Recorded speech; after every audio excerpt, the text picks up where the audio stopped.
सद्गुरु कबीर ने कहा है, अनराते सुख सोना, राते नींद न आए, ज्यों जल छूटी माछली, तड़फत रैन बिहाए। अनराते सुख सोना,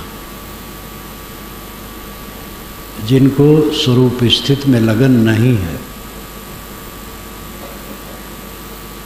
परम विश्राम के लिए जिसके मन में अनुराग नहीं है, वह विषय वासना में पड़े सुख से सोते हैं। रातें नींद न आए। जो स्वरूप स्थित में रहता है, आत्मलीनता की तरफ चलता है, जिसके मन में छटपटाहट है कि मेरी असंगता, मेरी निष्क्रियता, मेरा कैवल्य, मेरा अद्वैत परिपक्व हो। शरीर तो आजकल में छूट जाने वाला है, किसी का कुछ ठिकाना नहीं, जवान बूढ़ा कुछ नहीं। रातें नींद न आए। जिसके मन में लगन है स्वरूप स्थित के लिए, उसको नींद नहीं आती। इसका मतलब नहीं जो हम नींद लेते वो नहीं आती, वो नींद उसको बढ़िया आती, क्योंकि वो तो निश्चिंत होता है संसार से, वो विषयों में नहीं सोता है, वो पदार्थों में मन को नहीं डुबाता है। विषय नाम पदार्थ। जो जल छूटी माछली, जैसे मछली जल से अलग कर दी गई हो, तड़फत रैन बिहाए, तड़पते रात बिताती। रैन रात, बिहाय का मतलब है पूरा नष्ट होना। विहाय, हाय नष्ट होना, वि विशेषण है, अधिक नष्ट, पूरा नष्ट। तड़फत रैन बिहाय, सरल अर्थ हुआ तड़पते ही रात समाप्त होती है।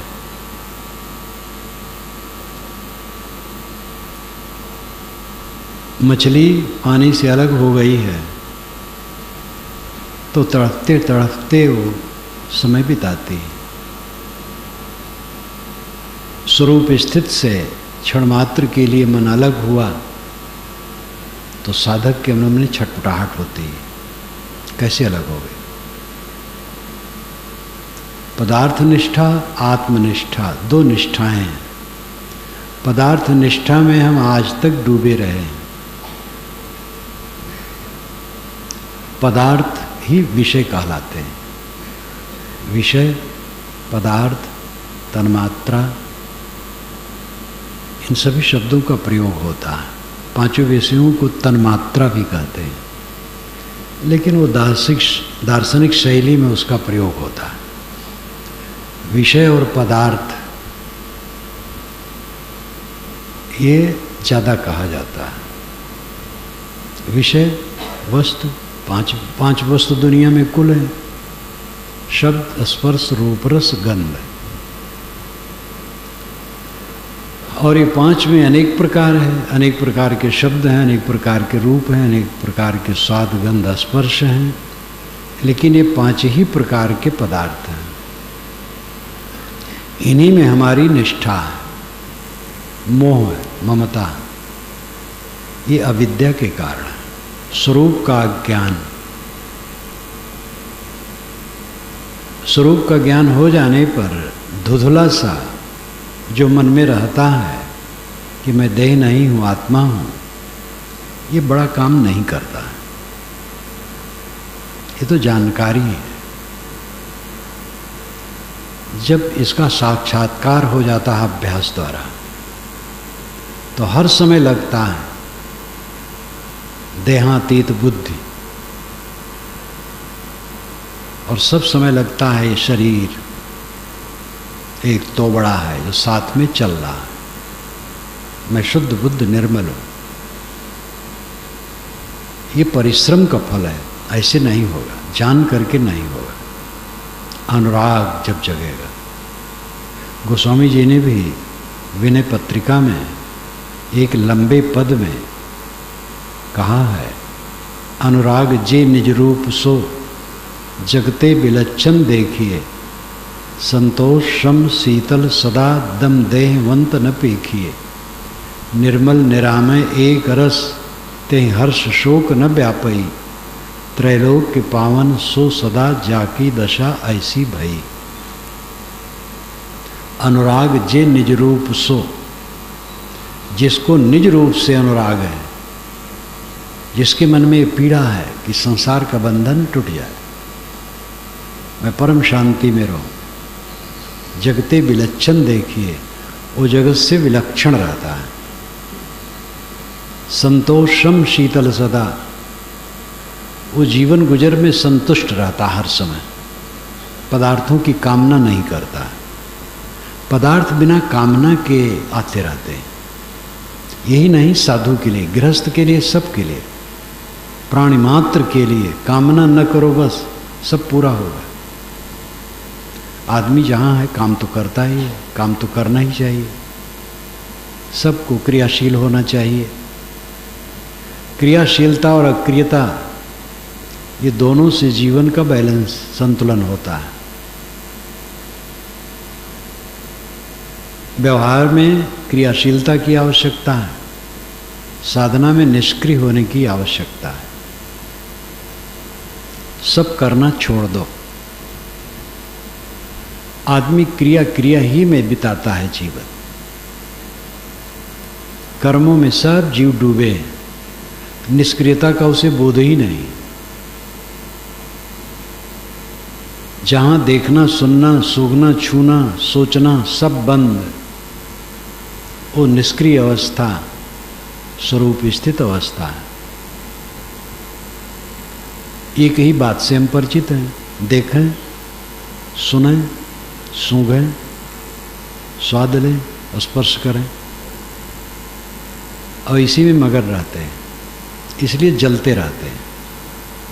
असंतोष की भट्ठी में पूरा मानव समाज चल रहा है। जब ये बोध हो कि मेरा जो अस्तित्व है, मेरा जो स्वरूप है, ये पांचों विषयों से अलग है। न मेरे में इंद्रियां हैं, न मेरे में मन है, न मेरे में विषय है, ये सब देहोपाधिक है। और इन्हीं सब के कारण से, इन्हीं खुराफातों में पड़ करके हम जलते हैं। इसलिए इनसे हट करके जो मेरी स्थिति है उसमें ठहरना चाहिए। ये जब समझ हो, और समझ के बाद फिर लग जाए।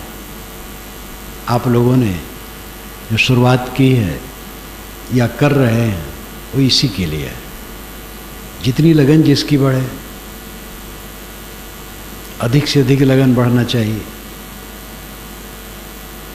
मनुष्य का मन कुछ सोचता रहता है, हरदम वो पदार्थों को लेता रहता है, घटनाओं को लेता रहता है, बीती हुई घटनाओं को उठाता धरता रहता है, और उत्तम समय बीत जाता है। इसमें दो हानि होती है, एक तो उत्तम समय नष्ट हुआ, और दूसरा मन की चादर पर वही गंदी बातें फिर अंकित हुई। जितना बराबर सोचोगे बीती घटनाओं को, बातों को, विषयों को, उतना मन की चादर खराब होगी। भविष्य की कल्पना भी होती है, वो भी निरर्थक है। भविष्य के विषय में प्रोग्राम बना लेना बुरा नहीं, कोई काम करना है तो योजना बना लेना बुरा नहीं, लेकिन जपना बुरा है। उसको दोहराते रहना आदत पुरानी है। बीती घटनाओं को दोहराते रहना, भविष्य की कल्पनाओं को गढ़ते रहना, इसी में समय बर्बाद सबका जाता है।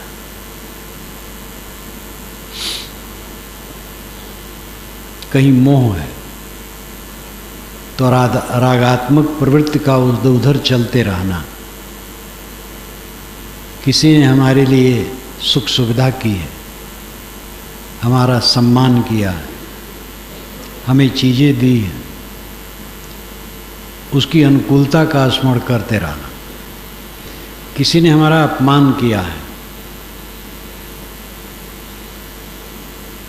अनादर किया है, क्षति की है, निंदा की है, बुराई की है, उसके विरोध में चित्त सोचते रहना।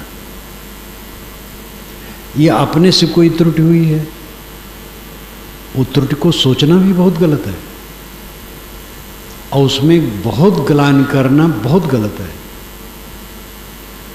दीवार कहीं त्रुटि करती है, मनुष्य त्रुटि करता है, और मनुष्य शुद्ध होता है।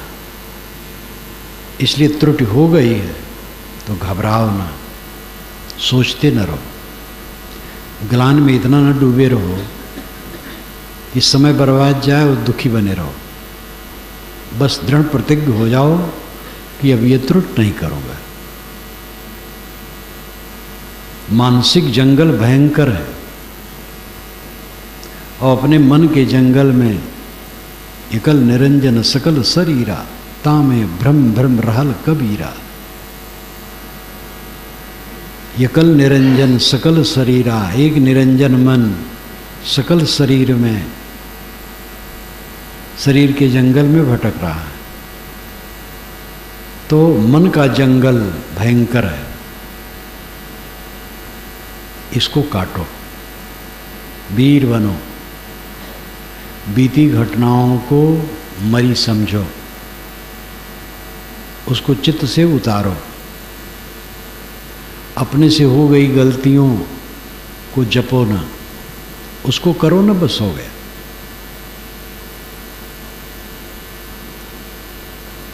किसी से अनुकूलता है, अनुकूलता वालों से प्रतिकूलता भी हो जाती है, और प्रतिकूल करने वाले अनुकूल भी हो जाते हैं। ये तो दुनिया बदलने वाली है। वो सब सोचना छोड़ो, भविष्य के लिए निरर्थक कल्पना न गढ़ो, वर्तमान में जियो, चित्त को संभालो, चित्त को भूत और भविष्य की चिंता और कल्पना में डुबाओ ना। दिल की दुर्बलता केवल है और कुछ नहीं। बीती बातों को बराबर दोहराते रहना मन में केवल दुर्बलता है, उससे कोई फायदा होने वाला नहीं। किसी ने हमें कुछ कह दिया है तो कह दिया है, उसका दोष है, हमारा क्या दोष है। हमने कुछ कह दिया है तो हम ऐसा अब नहीं कहेंगे, ऐसा हम नहीं करेंगे। हानि हो गई है, हानि हो जाए तो भी गुजर हो गए, लाभ हो गया है तो गुजर बसर में कोई बढ़ोतरी नहीं हो जाएगी, खाएंगे वही। तो ये सब जो लाभ और हानि, सम्मान और अपमान और जितना प्रपंच है, वीरता पूर्वक चित्त से हटा देना चाहिए।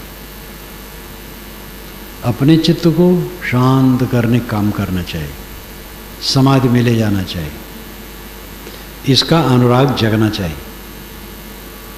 और अनुराग धीरे धीरे जगेगा, करते करते जगेगा, नहीं जगेगा।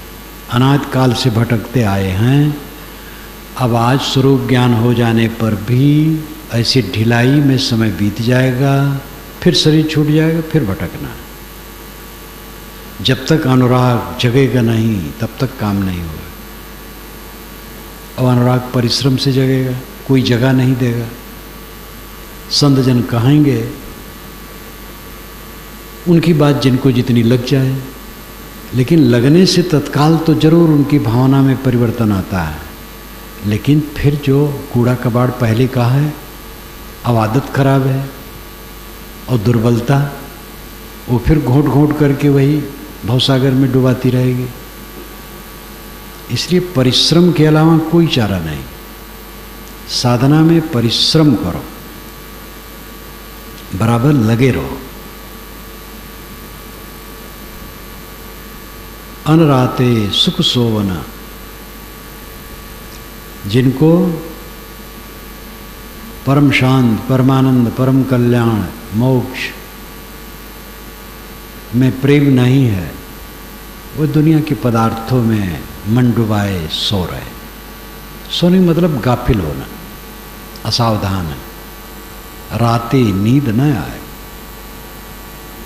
जो आत्मा के चिंतन मनन में है, स्वरूप स्थित के ख्याल में है, उसमें रत है, उसको नींद नहीं आती, यानी गाफिल नहीं होता। नींद आना बहुत जरूरी है, ध्यान दीजिएगा। सोते समय नींद आपको खूब ठीक से आनी चाहिए। यहाँ उस नींद को साहब नहीं कहते, यहाँ नींद है गाफिली। वो गाफिली में नहीं रहता। जो जल बिछुड़ी माछली तलपत रहन बिहाय। लोभी को इच्छित धन, लोभी का इच्छित धन छूट गया हो और कामी को प्रेसी अपनी छूट गई हो और मोही को अपना पुत्र छूट गया हो, तो तीनों को जगत बेकाम लगता है। लोभी मन का दामगत, कामी मन का बाम, लोभी मन का बालगत, तिनहुन जगत बेकाम। लोभी का इच्छित धन नष्ट हो गया, कामी की इच्छित पत्नी छूट गई और मोही का इच्छित पुत्र मर गया। तिनहुन जगत बेकाम, इन तीनों को जगत निरर्थक लगता है। एक व्यक्ति का जवान लड़का मरा था, वो लड़का मेरा मित्र भी था और घटना बहुत हल्की थी। वो मित्र तो था लेकिन हमारा उपयोग उसने ठीक से नहीं किया। मेरे पास बैठा करता था, प्रेम रखता था। और रात में अपने खेत में ककड़ी, मक्का इत्यादि रखाने के लिए गया था और उसका चचेजात भाई भी था। दोनों सोचे अमुक के खेत में बहुत बढ़िया ककड़ी है, इस समय फूटी होगी, ले आए। रात का समय गया, विषधर सब उसको काट लिया और लौटा, वो बताया नहीं। घर आया तो इतने कहता था कि गला रुध रहा। जब पता पाया मैं गया तो लेटे लेटे मेरा पैर बराबर छूता रहा, बोल नहीं पाता था। 18 वर्ष का रहा हो और मर गया। ककड़ी चोर कटारी से मरा। उसके बाद उसके पिता को मैंने देखा कि कम से कम 1 बरस वो किसी से बोल नहीं पाता था, उदास एकदम। रास्ते से निकले, न इधर ताके न उधर ताके, अत्यंत उदास।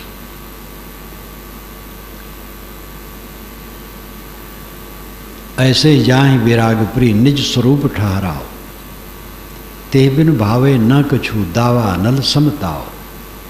इसी प्रकार जिसको वैराग्य प्रिय है और निज स्वरूप की स्थित प्रिय है, अगर वो क्षण मात्र के लिए भी बिछुड़ जाए तो उसको कुछ अच्छा नहीं लगता है। ये छटपटाहट जब मन में हो तब पक्का अनुराग। इसमें से बहुत लोग जानते होंगे स्वामी करपात्री जी महाराज को। उनका जन्म स्थान इसी प्रतापगढ़ में था। अच्छे विद्वान पुरुष थे, सन्यासी थे। उनको मैं कई बार सुनता रहा।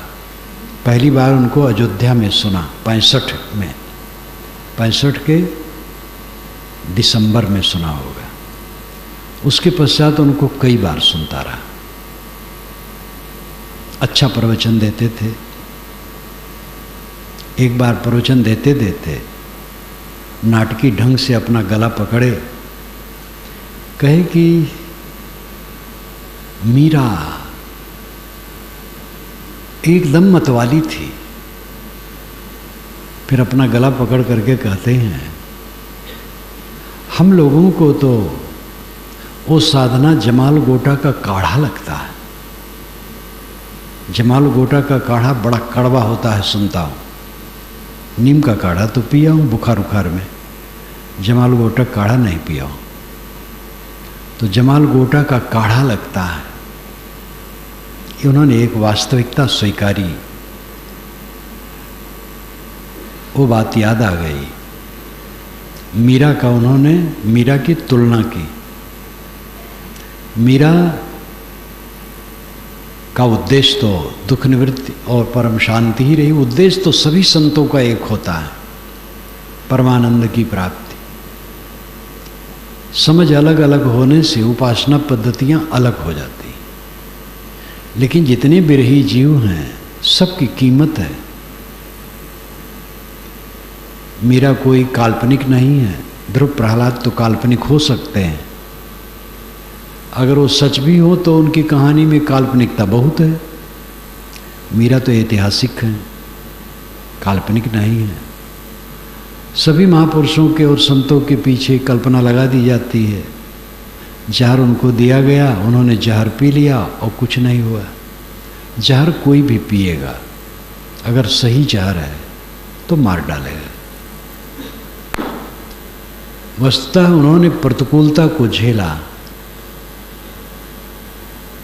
और विरक्ति भावना, विरह जगना चाहिए। विरह का अर्थ है वियोग के अनुभव की व्याकुलता। वियोग है उसके अनुभव की व्याकुलता, विरह है। तो आत्मा का किसी से वियोग नहीं है। ये कहा जाता है आत्मा का परमात्मा से वियोग है। तो परमात्मा अलग है, आत्मा अलग है, ऐसा नहीं। मान्यता तो है, मान्यता दो प्रकार की है कि आत्मा ही परमात्मा है, और एक मान्यता आत्मा अलग है, परमात्मा अलग है। और यह मान्यता भी बहुत प्रबल है। वैष्णव का यही है, द्वैतवादियों का यही है। लेकिन वेदांत, सांख्य, पारक सिद्धांत और अनेक मत ऐसे हैं जो ये नहीं मानते। जहाँ तक तर्क का विषय है, युक्ति का विषय है, वो यही सच है कि अलग परमात्मा है, ऐसी बात नहीं। परमात्मा अलग है, अगर मिल जाए तो क्या होगा? मिली हुई वस्तु छूट जाती है।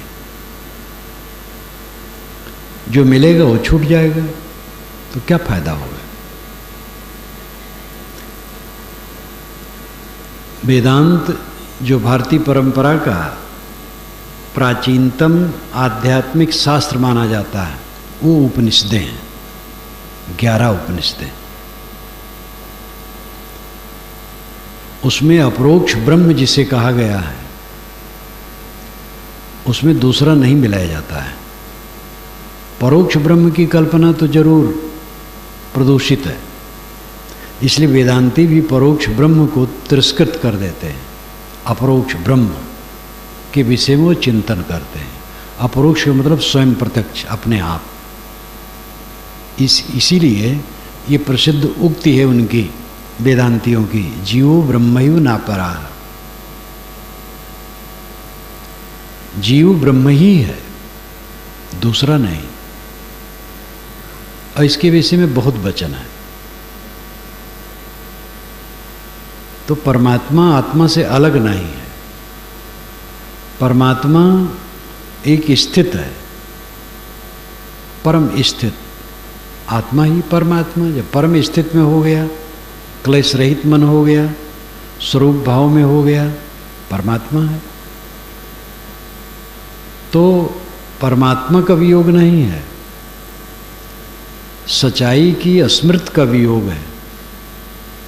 जो सच्चाई है वो ख्याल में नहीं, बस इतना ही। सच्चाई यह है कि आप स्वयं पूर्ण स्वरूप हैं, आप में कोई तकलीफ है ही नहीं। तकलीफ बनाई जाती है, एक एक तकलीफ बनाई जाती है।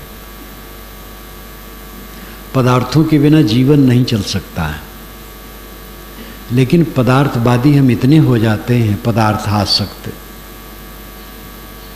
कि रात दिन पदार्थों का ही चिंतन बना रहता है। पशु पक्षी का जीवन कितना सरल है, खा लिए हो गया। और हम लोग खाने के लिए सोचते रहते हैं कब क्या खाएंगे, कब मिलेगा, मिलेगा कि नहीं मिलेगा। रोज खाते और सोचते हैं आगे मिलेगा कि नहीं मिलेगा।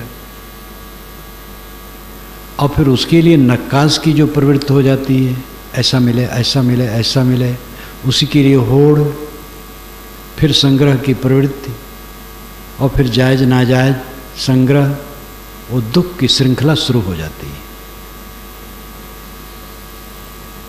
संतुलन की जरूरत है। परिश्रम हो, परिश्रम में प्राप्त वस्तु में संतोष हो, और अधिक की चेष्टा न हो, थोड़े में गुजर की भावना हो, सादा सरल ईमानदार। ये धार्मिक लोग जो चमत्कार फैलाते हैं उसका मतलब क्या है? धन जन बटोरने के बाद बाबा आकाश में उड़ते हैं, बाबा जो चाहे सो कर दें, शिष्य लोग उड़ाते हैं। सैकड़ों वर्ष के हैं, ये भी हल्ला किया जाता है किसी किसी के लिए। सारी कामनाओं को पूर्ण कर देने वाले हमारे गुरु जी हैं। इस प्रकार की भावना का जो प्रचार होता है, किस लिए है? भ्रम से भी होता है, लेकिन छल से ज़्यादा होता है। मूर्खता से भी होता है, धूर्तता ज़्यादा है। मूर्ख आदमी ऐसा बकता रहता है, लेकिन धूर्त तो जानते हैं ऐसा कुछ नहीं होता है, लेकिन वो फंसाने के चक्कर में रहते हैं।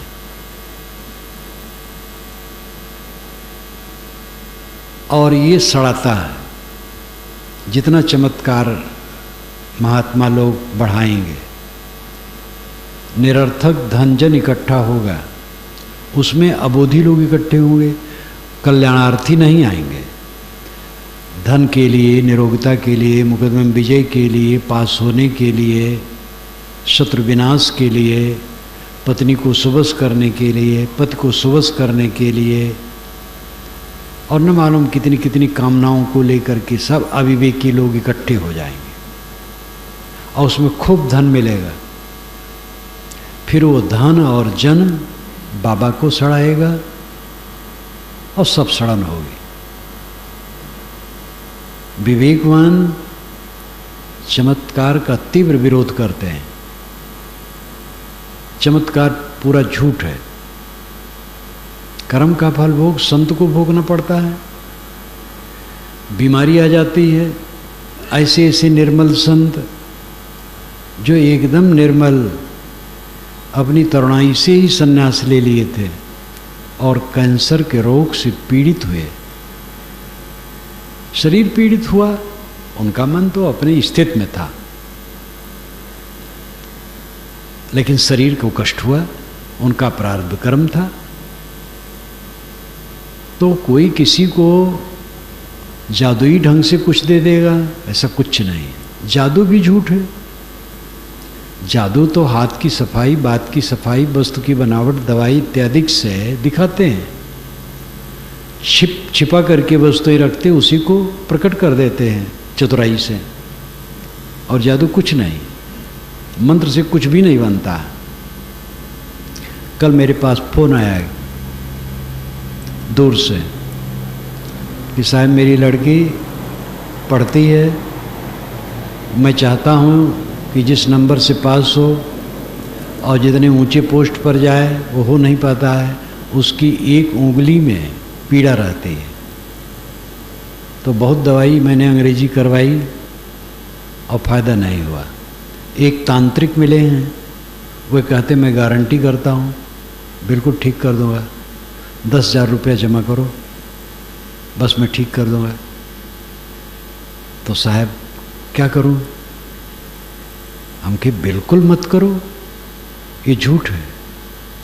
तो उन्होंने कहा कि उनसे मैंने कहा तांत्रिक से कि मैं तो कबीरपंथी हूँ, ये मानता नहीं हूँ। तो उन्होंने कहा हाँ कबीर साहब तो मानवतावादी हैं। तांत्रिक को भी कहना पड़ा। तो कहा साहब मैं आपसे आज्ञा लेना चाहता था, क्या ये होता है? हम कि बिल्कुल झूठ है, कुछ नहीं होता है। और तुम अंग्रेजी दवा छोड़ो, होम्योपैथ का करो, आयुर्वेदिक करो और डॉक्टरों को दिखाओ, घबराओ ना, और इसके चक्कर में बिल्कुल न पड़ो। तो फंसाने वाले जगह जगह दुकान लगा के बैठे हैं। चमत्कार और ये सब फैला करके समाज को लोग गुमराह करते हैं। और धन जन जब ज़्यादा इकट्ठा होता है, जन इकट्ठे होंगे तो बोध वाले तो आएंगे नहीं। हमें ज्ञान चाहिए, शांति चाहिए, बोध चाहिए, इसके लिए वहाँ जाएंगे नहीं।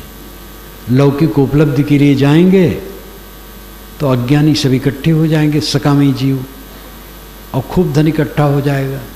क्योंकि बड़े बड़े धनी लोग हैं जो कई बातों से अभावग्रस्त हैं, वो ला करके अटैची रुपये जमा कर देंगे और वो सब सड़ाएगा। इसलिए धन बहुत बढ़ना दुखद है, संक्षिप्त होना चाहिए, सामान्य सहज होता रहे। लाओ त्से ने कहा है इतना न भरो कि छलकने लगे, पहले बंद कर दो। लाक्षणिक अर्थ है उनका पहेली में रहता है कि लौकिक उपलब्धि के पीछे पागल होगे तो दुख उठाओगे, काम चलाऊ हो। उन्होंने कहा है मैं जो मेरे पास आता है मैं उसके पेट को भरता हूँ और उसके मन को मारता हूँ।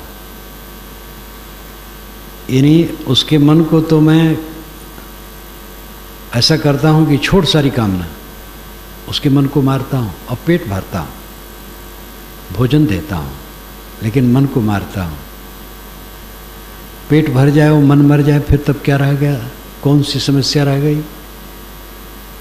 थोड़ा सा काम करना है, पेट भर जाए और मन मरा रहे, बस बेड़ा पार। थोड़े में है, करने से होगा, लगन और विरह होनी चाहिए। तो साहब कहते हैं अनराता सुख सोना, जिसे कल्याण में विरह नहीं है वे विषयों में गाफिल होकर सोते हैं, पदार्थों में डूबे, पदार्थों की उन्नति मानते हैं। विषयों का अर्थ केवल काम भोग ही नहीं होता है। जो स्त्री पुरुष के संबंध जनित क्रिया है उतने मात्र विषय नहीं है। पदार्थ के प्रति, पदार्थों के प्रति मोह और उसी के पीछे पड़े रहना, ये विषयों के पीछे डूब जाना है, विषयों में डूब जाना है।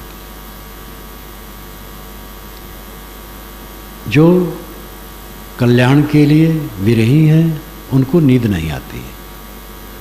अर्थ हुआ कि उनको पदार्थों में गाफिली नहीं होती है, वे सदा सावधान रहते हैं। पुराने पारखी संत कहते थे पदार्थ पार वृत्ति होना चाहिए। पदार्थ पार वृत्ति, हमारी वृत्ति पदार्थों से पार होना चाहिए। जो कुछ हम सोचते हैं वो सब पदार्थ होता है, और पदार्थ पानी की धारा की तरह आ करके चला जाने वाला है। मूल कारण से पदार्थ बनते हैं और पदार्थ लौट करके मूल कारण में लीन होते हैं।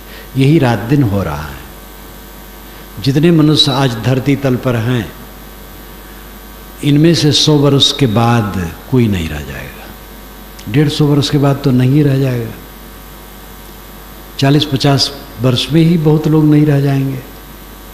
लेकिन बहुत उड़ करके कहो तो जितने लोग धरती पर आ जाएं, 150 वर्ष के बाद कोई उसमें नहीं रहेगा। नहीं रहेंगे, आएंगे जाएंगे। चीज़ें भी इसी प्रकार सब विलीन होती चली जाती हैं। मकान बनता है, खड़ा हो जाता है, कुछ दिन में टूट करके ज़मीन में चला जाता है। पेड़ पौधे उगते हैं और चारों तरफ हरियाली, और कुछ दिन में कट करके उसी में चले जाते हैं। सब तरफ तो वही लीला है। मूल प्रकृति से पदार्थ निकलते हैं और लौट करके उसमें लीन होते हैं। यही हो रहा है। इसमें कहाँ कौन सी वस्तु है जो मेरी है? ममता करने योग क्या है? शरीर जो बहुत निकट है, क्षण क्षण इसका चलावा हो रहा है, क्षण क्षण ये चल रहा है। पदार्थ निष्ठा को घटाओ, बराबर विचार करो। ये विचार से संभव है। स्वामी शंकराचार्य ने भी कहा कर्म से संभव नहीं है, विचार से संभव। विचार है निज्ञान। केवल कर्म से मोक्ष नहीं मिलता है। बुरे कर्म छोड़ो, अच्छे कर्म करो, ये सर्व मान्य है। दान करो, परोपकार करो, सेवा करो, ये सब ठीक है, लेकिन इतने से मोक्ष नहीं होगा। मोक्ष होगा विचार से। विचार द्वारा जब आसक्ति कटेगी, आत्मा अनात्मा की विवेक धारा में निरंतर जिएंगे, तब ये दशा आएगी। व्यास जी ने योग दर्शन के भाष्य में कहा है कि मनुष्य की दो प्रकार की वृत्तियां, कल्याण वहा और पाप वहा। दृष्टादृश्य विवेक की तरफ झुकी हुई मनोवृत्ति जो चलती है वो कल्याण वहा है, और विषयों की तरफ झुकी हुई जो वृत्ति चलती है वो पाप वहा है। विषयों की तरफ झुकी हुई मनोवृत्ति चलती है, यानी पदार्थों, प्राणी भी उसी पदार्थ में आ जाते हैं। प्राणिक शरीर भी पदार्थ है। जो कुछ दृश्यमान है पांचों इंद्रियों से, वो पदार्थ जगत है। इसी से हमें परिचय है और इसी में अनुराग है और इसी के क्लेश में हम पीड़ित हैं। यहाँ तक कि साधु बैरागी नामधारी भी जब वे साधना नहीं करते हैं और लौकिक चीज़ों में चिपकाहट हो जाती है, तो उसको लेकर के पता नहीं वो क्या क्या करते हैं। समय समय से मठों की चर्चा आती है अखबारों में, टीवी में, और जगह तो टीवी भी हो गया है कि धन के लिए लड़ गए, गुरभाई गोली चला दी एक दूसरे को, मानती के लिए, गुरवाई के लिए, पैसे के लिए, ये काम कर दिए, वो काम कर दिए। तो वेश धरे हैं, वो वेश का रस कुछ नहीं जानते हैं। लौकिक दृष्टि है, पदार्थों में चिपकाहट है। पदार्थ निष्ठा मनुष्य को पतित करती है। जितनी पदार्थ निष्ठा होगी आदमी पतित होगा। पदार्थ निष्ठा नहीं होगी, आत्मनिष्ठा होगी, वो पतित नहीं होगा। महाराज राम को पदार्थ निष्ठा नहीं थी। राज्य को लेकर के वे चिपके नहीं, इसलिए राज छोड़ के चल दिए। भरत को पदार्थ निष्ठा नहीं थी, राज पाए लेकिन राज का भोग नहीं किए। जब राम नहीं लौटे तो उन्होंने उनके नाम पर राज चलाया, स्वयं ताबेदारी किए। राज सिंहासन पर वो कभी बैठे भी नहीं। अयोध्या से दक्षिण काफी दूर वन में उन्होंने पर्णशाला बना करके निवास किया, जिसको आजकल भरत कुंड कहते हैं, और बदरसा बाजार पास में है। एकदम तपस्वी की तरह रहे। राजगद्दी बैठते तो मैं आज इतने दिन पर प्रशंसा उनकी न करता, या और सभी जो प्रशंसा करते हैं न करते। कब हुए पता नहीं समय का, और आज भी हम उनकी प्रशंसा क्यों करते हैं? क्योंकि त्यागी थे। सेवा उन्होंने की, भोग नहीं किया। ये पदार्थ निष्ठा से अलग होने का लक्षण है। इसलिए दोनों में मैत्री भावना थी। मठों में प्राय होता है, दो गुरु भाई हैं, दोनों योग्य हैं, तो दोनों में होड़ हो जाती है और वे आपस में कलह कर लेते हैं। जहाँ पदार्थ निष्ठा, जहाँ विवेक है, दोनों दोनों से विनम्र, दोनों को इच्छा होती है हमें नहीं चाहिए, दोनों दोनों को श्रेय देते हैं, विवाद वहाँ होता ही नहीं है। मठों क्या घर गृहस्थी में ऐसे हैं विवेकवान कि विवाद नहीं होता है। गृहस्थी में कितने ऐसे लोग हैं पदार्थ निष्ठा वाले नहीं है, वो एकदम बोधवान नहीं है, लेकिन स्थूल दृष्टि से देखा जाए तो पदार्थों को लेकर के वो लड़ते नहीं हैं। भाई भाई में बंटवारा भी हुआ तो विवेक से बांट लिए, कोई जानने भी नहीं पाया। तो कहीं भी विवेकवान होंगे वही सुखी होंगे। पदार्थ निष्ठा मनुष्य को पतित करती है, और पदार्थ क्या है? पानी का बुलबुला, रहने वाला नहीं है। धन किसके साथ है? चीजें किसके साथ है? मित्र गोष्ठी कब तक साथ है? ये सारी हलचल कब तक स्थिर है? कुछ रहने वाला नहीं। लाओ त्से ने कहा है कि रात की चली आंधी सुबह तक नहीं रहती है, और सुबह से अगर वर्षा शुरू हो जाए जोर से तो दिन भर वैसा नहीं रहता है। जबकि ये काम धरती स्वर्ग करते हैं, धरती स्वर्ग वे बार बार कहते हैं। पूरी दुनिया में सिस्टम रहा है। हमारे यहाँ तीनों लोक कहा जाता है, धरती आकाश कहा जाता है, वो धरती स्वर्ग कहते हैं। धरती स्वर्ग का अर्थ है सत्ता की समग्रता। ये जो प्रकृति जगत है, सत्ता की समग्रता, ये कितनी बलवान है। लेकिन वे भी, उनकी भी क्रियाएं जोर से थोड़े समय तक रहती, ज़्यादा समय तक नहीं। मनुष्य में क्या दम है? क्यों जोर से उबल रहा है? क्यों उत्तेजित है? उन्होंने तो एक जगह और कहा कि लोग हाथ चमकाते हुए चलते हैं मारे रोब के, पता नहीं क्या करने जा रहे हैं, होश ही में नहीं है। जब धरती आकाश की क्रियाएं जोर से कुछ ही क्षण रहती हैं, मनुष्य में क्या दम है? अपने को संभालो, उत्तेजित मत हो, संतुलित रहो, शांत रहो। ताओ बोलता नहीं है, काम बहुत करता है, वो ताओ कहते हैं, हम लोग नियम कहते हैं। वेद में ऋत कहा गया, ऋत, नियम, ताओ। उनकी पूरी पुस्तक में न ईश्वर की चर्चा है, न देवता की चर्चा है, न किसी से पाने की चर्चा है, नियम की चर्चा है और जीवन की चर्चा है। ताओ ते चिंग का अर्थ ही होता है ताओ नियम, ते जीवन, सद्गुण, चिंग पुस्तक, एकदम वैज्ञानिक दृष्टिकोण। मैंने तो कहा था कि एक विचारक ने कहा है, लाओ त्से को कबीर समझे। यानी उन्होंने यह आश्चर्य में कहा कि देश भिन्न, काल भिन्न, दोनों से कोई मतलब नहीं, लेकिन लाओ त्से को कबीर समझे। कब हुए लाओ त्से, कब हुए कबीर? लेकिन दोनों को मिलाओ तो बात मिलती है। किसी देश काल के महापुरुष हों जो सही दशम पहुँचे हैं, उनकी दशा एक रहती है। काल्पनिक बातों में अंतर रहता है। ऐसा भगवान मानते, वैसा देवता मानते, ऐसा पूजा करते, ऐसा पाठ करते हैं, तो उसमें अंतर रहता है। लेकिन जो वस्तु तथ्य है, उस दशा में रहने वाले दुनिया के किसी कोने के महापुरुष हों, सबकी दशा एक रहती है।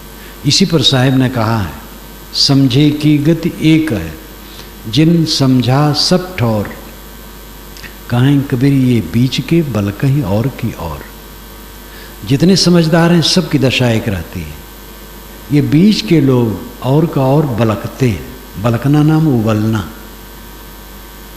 बिचऊ लोग हैं वो उबलते रहते हैं, गंभीर पुरुष नहीं उबलते, शांत रहते हैं।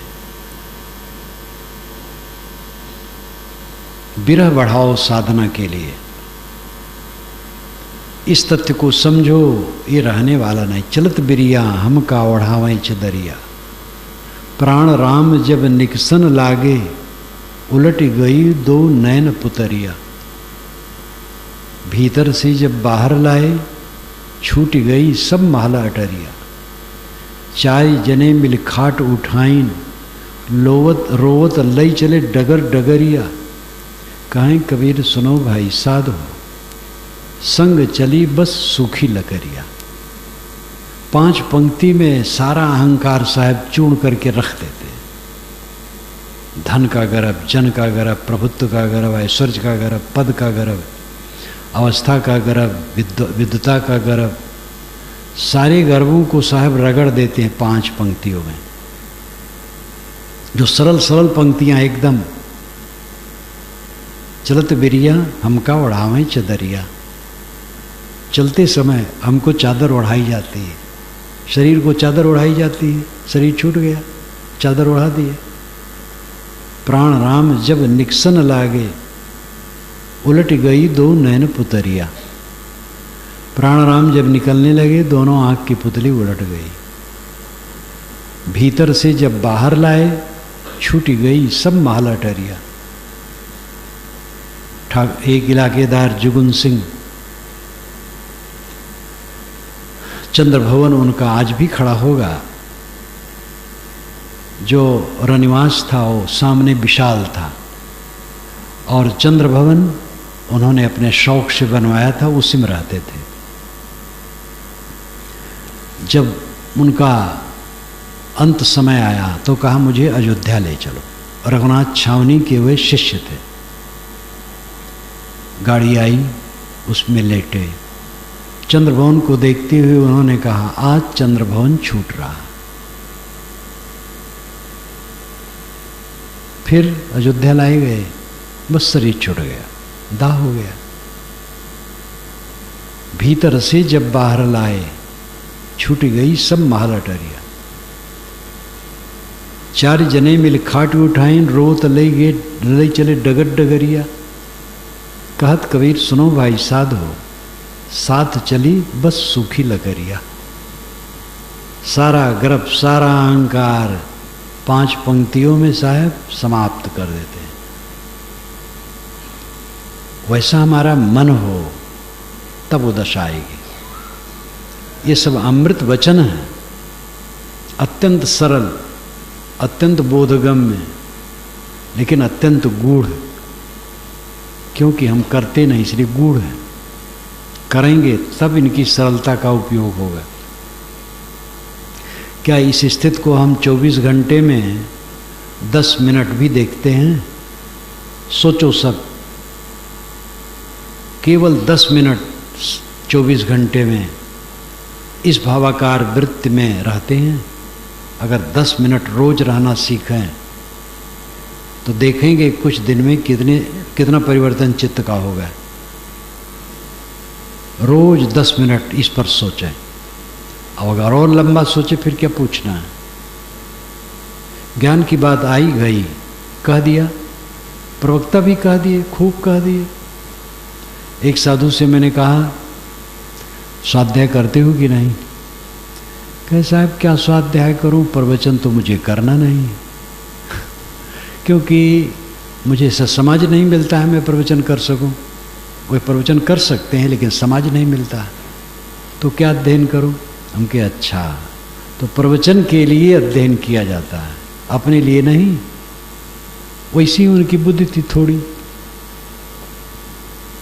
स्वाध्याय अपने कल्याण के लिए, और घलुए में दूसरे को मिल जाता है। साधक जब स्वाध्याय करेगा, चिंतन मनन करेगा, तो उसका चित्त निर्मल होगा, और पात्र के सामने वो कह देगा तो उसका भी लाभ हो जाएगा। प्रवचन करने का पेशा मान लेना भूल है। वैसे संत के लिए तो लिखा जाता है, जब कहीं कागज में लिखा जाएगा क्या पेशा करते हो, तो सरकार तो लिखती है भाई पेशा किस पेशा है, व्यापार है, नौकरी है, कला है। तो साधु को तो शिक्षा उपदेश पेशा लिखा जाता है। लिखा जाना ठीक है लेकिन हमें ऐसा नहीं मानना चाहिए हमारा पेशा है। हमारा कल्याण काम है। फिर जो पात्र सामने आए उनको कह देना है, खास काम अपना करना है। और जो अपना नहीं करेगा दूसरे क्या। जिसने अपना कल्याण किया उसने मानो पूरे समाज का कल्याण किया। प्रवक्ता तो बहुत मिलते हैं, लेकिन आचरण करने वाले बिरले हैं। कहनता तो बहुते मिला, गहनता मिला न कोई। सो कहनता वही जानवे जो न गहनता होए। अनुराग जगने की जरूरत है, और अनुराग एक ऐसे आकस्मिक नहीं जगता है। हानि लाभ का बोध, पदार्थ निष्ठा में पड़े पड़े हमारी हानि है, आत्मनिष्ठा में ही लाभ है। दुनिया में मन डुबाए डुबाए हमें नरक भोगना है। दुनिया से मन हटा करके आत्मरत होने में हमें स्वर्ग मिलेगा। यह स्वर्ग पुराण वाला नहीं, अपने में लौटना। स्वर्गा स्वर्ग, अपने में लौट आना स्वर्ग है।